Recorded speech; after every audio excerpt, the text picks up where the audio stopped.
I consider myself the queen of nostalgia. I've been collecting vintage jewelry since I was a teenager. It's a constant treasure hunt for me. Everywhere I go, I'm looking for vintage pieces that I can add to my collection, and there's never too much. Well, the first piece of jewelry I made was a bracelet for myself. You know, I'd make more every evening because I needed something to match the outfit I wanted to wear the next day. And there were days I went to work wearing, you know, 3 or 4 of these beaded bracelets all stacked together, and I'd come home with one maybe because everybody was buying them right off my wrist all day at work. Well, I counted today, I have 20 necklaces, 2 bracelets, and 2 pairs of earrings. I love my vintage bling, I love wearing it, and not only do I wear it, I display it. It's art, and that's what vintage bling is to me. It's quality, it's beauty. It's not to me so much as, you know, what are sales this month, or, you know, how many pieces have I made this month. I define success by the impact I have on other people.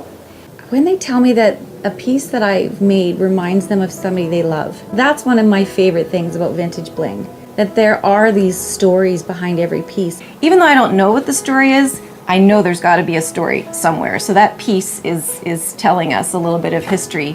And that's the connection vintage bling has with women. Most women won't wear vintage jewelry in its original form. Then when they see vintage bling, and it reminds them of that person, but it's very contemporary, but it's got that nostalgic flavor to it.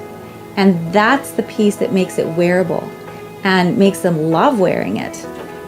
It's different. There's like a flower and a chunky piece, and I just really like the juxtaposition of the different designs in it. And actually, the other thing, in having spoken about my mom, just kind of reminds me of her and something that she would love to wear, and it makes me think of her.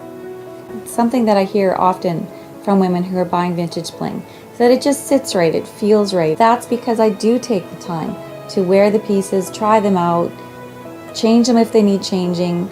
And if you buy a piece and it doesn't sit right for you, you can bring it back and I will make it so it does. And that's not something you will find when you buy jewelry that's mass produced. I am constantly thinking up design. I sit in a dentist chair and I go to my happy place. I come out of there having designed several pieces in my brain so that I can cope with the trauma and stress of being at the dentist. I am often complimented on the vintage bling that I'm wearing, and I love it when they compliment me, not because they're noticing me, but because they're noticing the piece of jewelry, because then it allows me to tell them about Dale, to tell them to go look at her website, look at all the different creations that she has, and just enjoy it.